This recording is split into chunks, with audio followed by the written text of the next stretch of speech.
1,00,000 രൂപ ഇട്ടാല് മാസം എന്ത് കിട്ടും എന്ന് പറഞ്ഞിട്ട് ഒരു റീൽ നമ്മൾ കഴിഞ്ഞ ദിവസം ചെയ്തിട്ടുണ്ടായിരുന്നു. അപ്പോൾ എല്ലാ വിവരങ്ങളും കൂടി അതിൽ പറയാൻ പറ്റാത്തതുകൊണ്ട് വിശദമായൊരു വീഡിയോ നമ്മൾ ചെയ്യാമെന്ന് പറഞ്ഞ കമ്മിറ്റ്മെന്റിന്റെ പുറത്താണ് ഇന്ന് നമ്മളൊരു പുതിയ വീഡിയോ ചെയ്യുന്നത്. അപ്പോൾ ഒരാൾ ചോദിക്കുകയാണ്, നമ്മൾ ഒരു 1,00,000 രൂപ അല്ലെങ്കിൽ 5,00,000 രൂപ ഞാൻ അങ്ങ് തന്നാൽ മന്ത്ലി എനിക്ക് എന്ത് തരാൻ പറ്റും? ഞാൻ ഒരുപാട് അഭിമുഖീകരിച്ചിട്ടുള്ള ഒരു ചോദ്യമാണിത്. ഒരുപാട് വെൽത്ത് മാനേജർമാരോട് ചോദിക്കുന്ന ചോദ്യമാണ്. ആളുകൾ ഇപ്പോഴും ചോദിക്കും, ഇത്ര രൂപ തന്നാൽ എത്ര നമുക്ക് തിരിച്ചു തരാൻ പറ്റും എന്നാണ്. അപ്പൊ അത് സ്വാഭാവികമായിട്ട് അവർക്ക് ചോദിക്കാൻ അവകാശമുണ്ട്. കാരണം അവർ നിക്ഷേപിക്കുന്ന പണമാണ്, അവർക്ക് ചോദിക്കാം. പക്ഷേ അതിന്റെ പിന്നിലെ റിയാലിറ്റി നമ്മൾ മനസ്സിലാക്കും. ഇന്ത്യയിലെ പ്രധാനപ്പെട്ട ഇൻവെസ്റ്റ്മെന്റ് ഇൻസ്ട്രുമെന്റ് എന്തൊക്കെയാണെന്നുള്ളതും അതിന് എന്തെല്ലാം റിട്ടേൺ കിട്ടുന്നുണ്ട് എന്നും നമ്മൾ കൃത്യമായി മനസ്സിലാക്കാം. ഞാൻ കൃത്യം 1,00,000 രൂപ വെച്ച് തന്നെ കൃത്യം കണക്കുകൾ പറയാം. ഇന്ന് നമുക്ക് എല്ലാവർക്കും അറിയാവുന്ന വളരെ കോമൺ ആയ ഒരു ഇൻവെസ്റ്റ്മെന്റ് ഇൻസ്ട്രുമെന്റ് ആണ്, എല്ലാവരും സേഫ് ആണ് എന്ന് കരുതുന്ന ഒരു ഇൻവെസ്റ്റ്മെന്റ് ഇൻസ്ട്രുമെന്റ് ആണ് FD എന്ന് പറയുന്നത്, ഫിക്സഡ് ഡെപ്പോസിറ്റുകൾ. ഫിക്സഡ് ഡെപ്പോസിറ്റിന്റെ റിട്ടേൺ എത്രയാണ്? 6% ആണ്. പക്ഷേ ആവറേജ് ഒരു ലോങ് റണ്ണിൽ നോക്കുമ്പോൾ ഇപ്പോൾ 2.85% ആണ് ഇൻഫ്ലേഷൻ എങ്കിലും ഒരു 5% വരെയൊക്കെ ഇൻഫ്ലേഷൻ വന്നാൽ ഈ 6% കൊണ്ട് നമുക്ക് ഇൻഫ്ലേഷനെ ബീറ്റ് ചെയ്യാൻ പറ്റില്ല എന്നൊരു വലിയ പോരായ്മ FDക്ക് ഉണ്ട്. പക്ഷെ താരതമ്യേന സേഫായി കരുതപ്പെടുന്ന ഒരു ഇൻവെസ്റ്റ്മെന്റ് ഇൻസ്ട്രുമെന്റ് ആണ് FDകൾ. ഇനി രണ്ടാമത്തെ ഓപ്ഷൻ എന്ന് പറയുന്നത് FDയിൽ തന്നെ സീനിയർ സിറ്റിസന് വേണ്ടിയിട്ട് FDയിൽ കുറച്ചുകൂടി റേറ്റ് നമുക്ക് കൂടുതൽ കിട്ടും. ഒരു 8 to 8.2% വരെയൊക്കെ നമുക്ക് കിട്ടും. പക്ഷെ ഇതിൽ ഉള്ളൊരു പ്രശ്നം എന്ന് വെച്ചാൽ ഇത് വളരെ ലിമിറ്റഡ് ആയിട്ട് സീനിയർ സിറ്റിസന് മാത്രമേ കിട്ടുന്നത്. അതോടൊപ്പം തന്നെ ഇതിന് ശക്തമായ നിബന്ധനകളും ലോക്ക് ഇൻ പീരീഡും ഉണ്ട്. അപ്പൊ അതുകൊണ്ട് രണ്ടാമത്തെ ഓപ്ഷൻ എന്ന് പറയുന്നത് സീനിയർ സിറ്റിസന് വേണ്ടിയിട്ടുള്ള FD ആണ്, ഫിക്സഡ് ഡെപ്പോസിറ്റ് തന്നെയാണ്. പിന്നെയുള്ള മറ്റൊരു ഇൻവെസ്റ്റ്മെന്റ് ഓപ്ഷൻ എന്ന് പറയുന്നത് പോസ്റ്റ് ഓഫീസ് മന്ത്ലി ഇൻകം സ്കീമാണ്. അതിൽ നമുക്കൊരു 7.4% പെർ ആനം നമുക്ക് റിട്ടേൺ കിട്ടും. ഈ 7.5% എന്ന് പറഞ്ഞാൽ നമ്മൾ മനസ്സിലാക്കേണ്ടത് 1,00,000 രൂപയ്ക്ക് ഒരു വർഷത്തിൽ 7,400 രൂപ എന്നാണ്. അപ്പൊ നമ്മുടെ നാട്ടിലെ ഈ സാധാരണക്കാരായ കച്ചവടക്കാരൊക്കെ 1,00,000 രൂപയ്ക്ക് 3,000 രൂപയൊക്കെ ഓഫർ ചെയ്ത് ആ ഒരു ഇൻട്രസ്റ്റ് റേറ്റിൽ ആളുകളിൽ നിന്ന് പണം വാങ്ങി അതിന് 36% ഒന്ന് കൂട്ടി നോക്കിയാൽ മതി. 3,000 രൂപ 1,00,000 രൂപയ്ക്ക് നമ്മൾ മാസം കൊടുക്കുമ്പോൾ ഒരു വർഷം കൊണ്ട് 36,000 രൂപ അഥവാ 36% നമ്മൾ ആളുകൾക്ക് കൊടുക്കാമെന്ന് കമ്മിറ്റ് ചെയ്യുന്നു. ആ പേരിൽ പൈസ വാങ്ങുകയാണ്. ഞാൻ ചോദിക്കുന്നത് 36% ഇൻട്രസ്റ്റിന് ആളുകളിൽ നിന്ന് പണം വാങ്ങുന്നതിനേക്കാൾ നല്ലത് ബാങ്കിൽ നിന്ന് ലോൺ എടുക്കുന്നതല്ലേ? അവിടെ നമുക്ക് 12% പേഴ്സണൽ ലോൺ വരെ കിട്ടാനുണ്ട്. അപ്പോൾ ഈ തരത്തിൽ വലിയ ഒരു മിസ്റ്റേക്കാണ് യഥാർത്ഥത്തിൽ കച്ചവടക്കാർ, നമ്മുടെ സഹോദരങ്ങൾ ചെയ്തുകൊണ്ടിരിക്കുന്നത്. ഒരു കാരണവശാലും നിങ്ങൾ ചെയ്തുകൂടാത്തൊരു മിസ്റ്റേക്കാണത്. കാരണം 36% മറ്റുള്ളവർക്ക് കൊടുക്കണമെങ്കിൽ നിങ്ങൾ എത്ര ശതമാനം ലാഭം ഉണ്ടാക്കേണ്ടി വരും?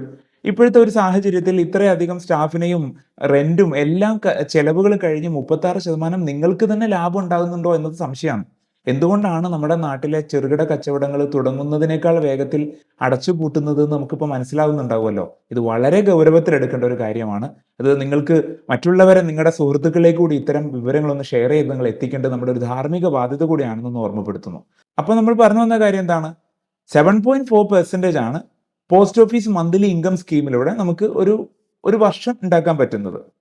ഇതിന്റെ ഒരു പോരായ്മ എന്ന് വെച്ചാൽ ഇതിൽ നമ്മളുടെ ആ ഒരു എക്സസ് മണി കൂടി വീണ്ടും റീഇൻവെസ്റ്റ് ചെയ്യപ്പെട്ട് കിട്ടുന്ന ആ ഒരു ദീർഘകാല ബെനിഫിറ്റ് നമുക്ക് കിട്ടുന്നില്ല. മന്ത്ലി കിട്ടുന്നു, അതങ്ങനെ അങ്ങ് കഴിഞ്ഞു പോകുന്നു എന്ന് മാത്രമാണ്. അതാണ് ഇതിൻ്റെ അകത്തുള്ള ഒരു പോരായ്മയായിട്ട് നമുക്ക് പറയാനുള്ളത്. ഇനി അടുത്ത ഒരു ഇൻവെസ്റ്റ്മെന്റ് ഓപ്ഷൻ എന്ന് പറയുന്നത് ഡെറ്റ് മ്യൂച്വൽ ഫണ്ടുകളാണ്. ഡെറ്റ് മ്യൂച്വൽ ഫണ്ടുകൾ എന്ന് പറഞ്ഞാൽ നമ്മൾ ആ ഒരു തുക നിക്ഷേപിക്കുന്നത് നേരെ സ്റ്റോക്ക് മാർക്കറ്റിലേക്കായിരിക്കില്ല, മറിച്ച് അത് മണി മാർക്കറ്റിലേക്കായിരിക്കും. അഥവാ ഡിബഞ്ചേഴ്സ്, അത് ബോണ്ടുകളൊക്കെ വാങ്ങാൻ വേണ്ടിയിട്ടായിരിക്കും. അപ്പോൾ ഇവിടെ നമുക്ക് കിട്ടുന്ന ഒരു റിട്ടേൺ എന്ന് പറഞ്ഞാൽ 7 to 8% ആണ്. എപ്പോഴും അത് പ്രത്യേകം മനസ്സിലാക്കുക. ഒരു വർഷം 7,000 മുതൽ 8,000 രൂപ വരെ എന്നാണ് അതിനർത്ഥം. അപ്പോൾ നമുക്കൊരു SWP, സിസ്റ്റമാറ്റിക് വിഡ്രോവൽ പ്ലാൻ എന്നുള്ള നിലക്ക് എല്ലാ മാസവും വേണമെങ്കിൽ നമുക്ക് അതിൽ നിന്ന് വിഡ്രോ ചെയ്യാനുള്ള ഓപ്ഷനൊക്കെ ഉണ്ട്. പക്ഷേ ഇതിന്റെ ഒരു പോരായ്മ എന്ന് പറഞ്ഞാൽ അത് NAV ബേസ്ഡ് ആണ്. അതിന്റെ നെറ്റ് അസറ്റ് വാല്യൂവിന്റെ ബേസിൽ മാത്രമാണ് ഇത് നമുക്ക് റിട്ടേൺ കിട്ടുന്നത്. അതുകൊണ്ട് ഗ്യാരണ്ടീഡ് റിട്ടേൺ നമുക്കിതിലില്ല. പിന്നെ 3 വർഷത്തിന് മേലെ ഇത് ഹോൾഡ് ചെയ്യുകയാണെങ്കിൽ ടാക്സ് എഫിഷ്യന്റ് ആണെന്ന് നമുക്ക് പറയാൻ പറ്റും.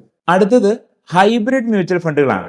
ഇക്വിറ്റിയിലേക്കും ഡെറ്റിലേക്കും ഒരു ബാലൻസ്ഡ് ആയിട്ട് ഇൻവെസ്റ്റ്മെന്റ് അലോക്കേഷൻ പോകുന്ന മ്യൂച്വൽ ഫണ്ടുകളെയാണ് ഹൈബ്രിഡ് എന്ന് വിളിക്കുന്നത്. ഇവിടെ നമുക്കൊരു 8 to 9% വരെയൊക്കെ റിട്ടേൺ പ്രതീക്ഷിക്കാൻ പറ്റും. പക്ഷെ മനസ്സിലാക്കണം, മ്യൂച്വൽ ഫണ്ടുകൾ എപ്പോഴും മാർക്കറ്റ് ലിങ്ക്ഡ് ആണ്. മാർക്കറ്റിൽ വരുന്ന എല്ലാ പ്രശ്നങ്ങളും നമ്മുടെ ഇൻവെസ്റ്റ്മെന്റിനെ ബാധിക്കുമെന്ന് നമ്മൾ മനസ്സിലാക്കണം. ഈ ഹൈബ്രിഡ് ഫണ്ടുകൾ എപ്പോഴും ഒരു മിഡ് ടേം ഇൻവെസ്റ്റേഴ്സിനെ ഫോക്കസ് ചെയ്യുന്നതാണ്. ഒരു മിഡ് ടേമിലൊക്കെ ഇൻവെസ്റ്റ് ചെയ്യാൻ ഉദ്ദേശിക്കുന്നവർക്ക് ഹൈബ്രിഡ് ഫണ്ടുകളിൽ ഇൻവെസ്റ്റ് ചെയ്യാൻ പറ്റും.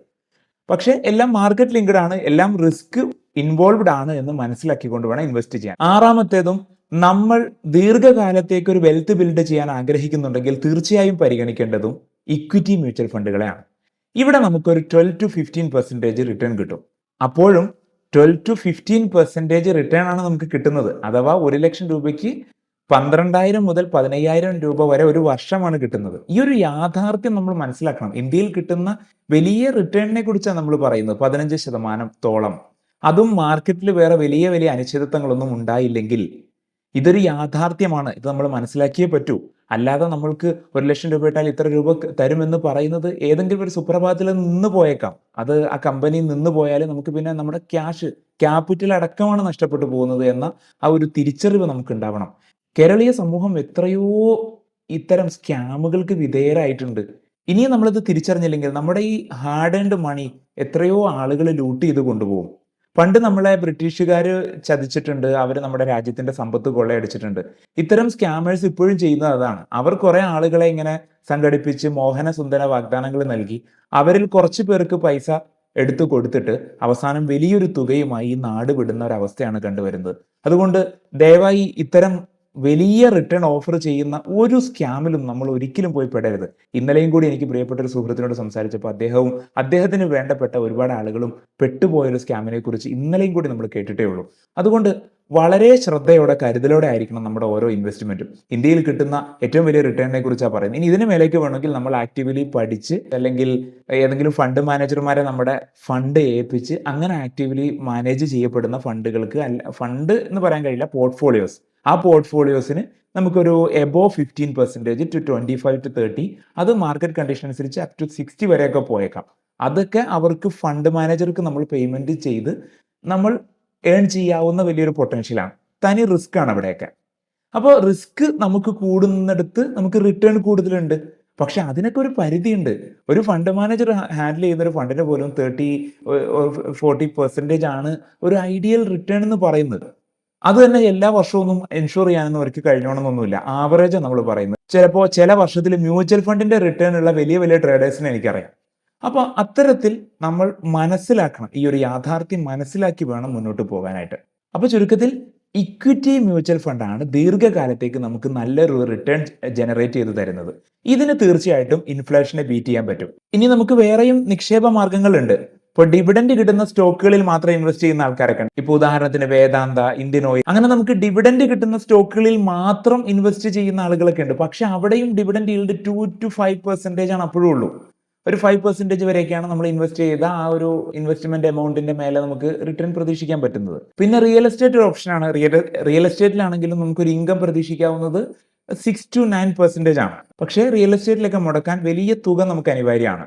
അതുപോലെ ഡിവിഡൻഡ് കിട്ടുന്ന സ്റ്റോക്കുകൾ വാങ്ങാനാണെങ്കിലും അത്യാവശ്യം നല്ലൊരു ഡിവിഡൻഡ് കിട്ടണമെങ്കിൽ നല്ല രീതിയിലൊരു തുക നമ്മളവിടെ മുടക്കിയിട്ടുണ്ടാവണം. തന്നെയുമല്ല, ഡിവിഡൻഡ് കൊടുക്കണോ വേണ്ടയോ എന്നത് കമ്പനികളുടെ തീരുമാനമാണ്. അവർക്ക് വേണമെങ്കിൽ കൊടുക്കാതിരിക്കാം. അതൊരു ഫിക്സ്ഡ് ഇൻകം ആണെന്ന് പറയാൻ കഴിയില്ല. നമുക്ക് പ്രീവിയസ് ഇയറിലെ ഡാറ്റ വെച്ചിട്ട് മാത്രമാണ് അത്തരം കമ്പനികളുടെ സ്റ്റോക്ക് വാങ്ങി ഹോൾഡ് ചെയ്യാൻ നമുക്ക് പറ്റുള്ളൂ.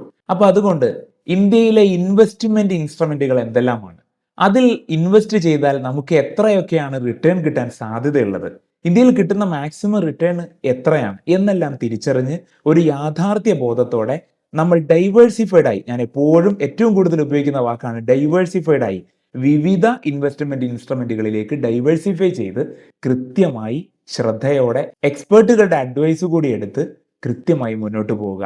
നല്ല സാമ്പത്തിക തീരുമാനങ്ങൾ എടുക്കുക. ഒരിക്കലും സാമ്പത്തിക സ്കാമുകളിൽ പെട്ടുപോകാതെ നല്ല ഇൻവെസ്റ്റർ ആവുക. ദീർഘകാലത്തേക്ക് നല്ല വെൽത്ത് ബിൽഡ് ചെയ്യുക. എല്ലാവർക്കും അതിന് കഴിയട്ടെ. അത്തരത്തിൽ ഏതെങ്കിലും ഒരു സർവീസ് നിങ്ങൾക്ക് ആവശ്യമുണ്ടെങ്കിൽ താഴെ കാണുന്ന വാട്സാപ്പ് നമ്പറിൽ ഒന്ന് കോൺടാക്ട് ചെയ്യാവുന്നതാണ്. മറ്റൊരു വീഡിയോയിൽ നമുക്ക് വീണ്ടും കാണാം. Thank you so much.